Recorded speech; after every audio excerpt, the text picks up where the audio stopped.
बिहार, वो राज्य जिसने दुनिया को शून्य का ज्ञान दिया, जिसे लोकतंत्र की जन्मभूमि कहा गया, जहां चंद्रगुप्त और अशोक जैसे महान सम्राटों का शासन फला फूला और जहां चाणक्य के अर्थशास्त्र ने अपना आकार पाया। लेकिन बदलते समय और राजनीति के उतार चढ़ाव के साथ इस धरती पर गरीबी, बेरोजगारी और पलायन की छाया भी पड़ी।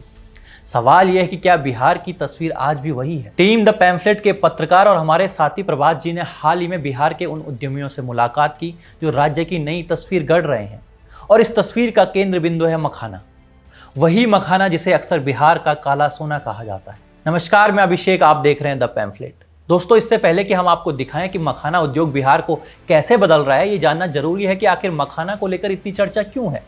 यह पारंपरिक फसल जो लंबे समय तक सिर्फ मिथिलांचल तक सीमित थी, अब देश ही नहीं बल्कि विदेशों में भी सुपर फूड की पहचान बन चुकी है। फरवरी 2025 की बात है। भागलपुर में प्रधानमंत्री मोदी ने एक रैली को संबोधित करते हुए कहा, मैं साल में 300 दिन मखाना खाता हूँ। ये हमारा सुपर फूड है जो दुनिया के बाजारों तक पहुंचना चाहिए। मैं भी 365 दिन में से 300 दिन तो ऐसे होंगे कि मैं मखाना जरूर खाता हूं। ये सुपर फूड है जिसे आप दुनिया के बाजारों तक पहुंचाना है। अब ये सिर्फ शब्द नहीं थे, बल्कि बिहार के मखाना उद्योग में क्रांति की शुरुआत थी। इसके बाद बजट में वित्त मंत्री निर्मला सीतारमण ने घोषणा की कि बिहार में राष्ट्रीय मखाना बोर्ड बनेगा।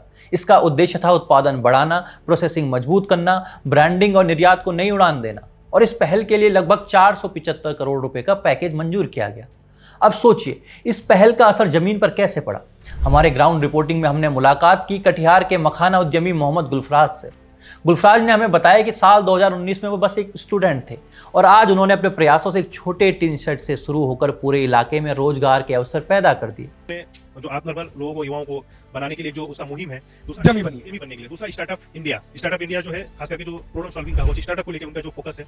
तीसरा जो सेक्टर जो मैंने पहले आपको बताया कि मखाना को लेकर उन्होंने इलेक्शन में जिस तरीके से, इलेक्शन के समय था तो बिहार आए हुए थे, तो लगातार जिस तरीके से उन्होंने मखाना को ब्रांडिंग को लेकर काम किया, या फिर उसका एक जो दीर्घायु सोच है, जो मखाना को लेके एक लंबी सोच है, जिसको ब्रांडिंग मार्केटिंग से लेके एकदम बेहतर उसको जो लोगों का जिससे जो जीवन यापन है उसको बेहतर करने का, तो कहीं ना कहीं वो मुझे बहुत ही ज्यादा प्रेरित करने का काम किया उसका। फिर और यहाँ का भी प्रॉब्लम चल ही रहा था, जो मार्केटिंग में एक चैलेंज था ही। तो और जब रोजगार का बात की तो घर वाला भी, कोई भी घर वाला चाहेगा कि, क्योंकि स्टार्टअप में थोड़ा सा रिस्क होता है, शुरुआती में रिस्क बहुत होता है, तो रिस्क होता है तो घर वाला भी नहीं चाह रहे थे, तो उस वजह से हम लोग चाह रहे थे कि आप नौकरी करें।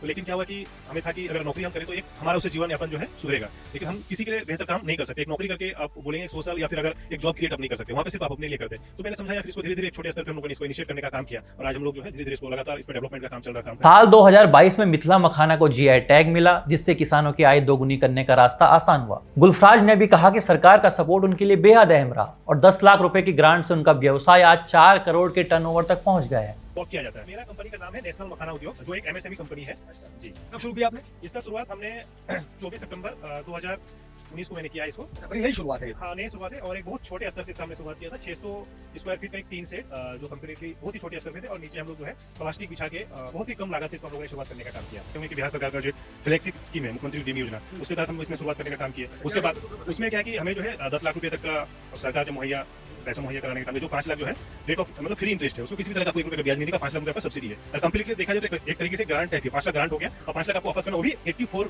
मंथ में, 84 इंस्टॉलमेंट में, एकदम छोटे छोटे स्तर पे दूसरे में स्टार्ट करने का काम किया। और आपने बात बताया कि स्टार्टअप को लेके माहौल, लेकिन मैं अगर देखूं खास करके 2021 के बाद जो है बिहार का कंप्लीटली परिकल्पना बदल चुका है। अब यहाँ पे स्टार्टअप्स भी बन रहे हैं और उनकी ये लाइन वाकई यादगार है, रंगदारी और धमकी अब कुछ नहीं, अब ये नया बिहार है। अब ये वीडियो देखिए। हमको लगता है कि बिहार अब बदल चुका है, अब बिहार अब एक नया बिहार है। यहाँ पे रोजगार की बात हो रही है, यहाँ पे स्टार्टअप की बात हो रही है, तो हमको लगता है कि अभी सब चीजें पीछे की चीजें रह गया है। अभी सब पीछे आप पीछे छोड़ दीजिए, आपकी सब चीज अब नया बिहार में सब हमें तो देखने को मिलेगा। दोस्तों, ये बदलाव सिर्फ नीति की वजह से नहीं आया, बल्कि जमीन पर सही दिशा, सरकारी सहायता और स्थानीय उद्यमियों की मेहनत से आया है। हमने देखा कि पूर्णिया में प्रधानमंत्री मोदी ने स्वयं राष्ट्रीय मखाना बोर्ड का उद्घाटन किया। गुलफराज ने बताया कि बोर्ड की मदद से प्रोसेसिंग और मार्केटिंग में कैसे सुधार होगा और निर्यात के रास्ते कैसे आसान होंगे। कुछ चैलेंजेस है, वो चैलेंजेस वो खत्म हो जाएगा। जैसे अभी मखाना में सबसे बड़ा चैलेंज जो है पॉपिंग को लेकर है। अगर किसान ज्यादा सीड का भी अगर हम लोग कर ले कल्टीवेशन, अगर उसका पॉपिंग क्या है, कभी भी मैनुअल तरीके से हो रहा है, तो इसको फोड़ना जो पॉपिंग का पार्ट है तो बहुत कॉम्प्लिकेटेड है। उसकी वजह से क्या है कि अगर सीड को भी हम लोग बढ़ा ले तो उससे क्या होता है कि पढ़ने वाले लोग लिमिटेड है, इस वजह से सीड का जो वेस्टेज हो जाता है एक समय के बाद। तो वो वाला चीज अगर उसमें मैकेनिज्म पे काम होगा, मशीनरी पे काम ऑलरेडी काम हो रहा है, लेकिन थोड़ा सा डिफिकल्ट प्रोसेस है, क्योंकि यहाँ पे जब सीड है तो अलग अलग साइज के होते हैं, तो इसको अलग अलग टेम्परेचर की आवश्यकता होती है। मशीन जो है कि एक जैसा ही सबको सेंस कर रहा है, उस वजह से जो एक जैसा उसमें फोर्स जो उसमें लगा रहा है, इस वजह से प्रॉपर पॉपिंग नहीं हो पा रहा है। लेकिन हमको लगता है कि उसमें भी काम होना होगा, जरूर होगा। जब बोर्ड बनेगा उसमें रिसर्च होगी तो उसमें काम जो सबसे बड़ा चैलेंज हुआ हम लोग खत्म होगा। हमारी ग्राउंड रिपोर्ट में आप देख सकते हैं कि कैसे स्थानीय महिला इस फैक्ट्री में काम कर रही हैं, अपने परिवार के लिए रोजगार पा रही हैं और आर्थिक स्वतंत्रता के साथ सम्मान भी हासिल कर रही हैं। युवा भी इस उद्योग में शामिल हो रहे हैं, जिससे पलायन धीरे धीरे कम हो रहा है। दोस्तों, आज मोदी मखाना न सिर्फ भारत में बल्कि अमेरिका, कनाडा और यूरोप में भी निर्यात हो रहा है।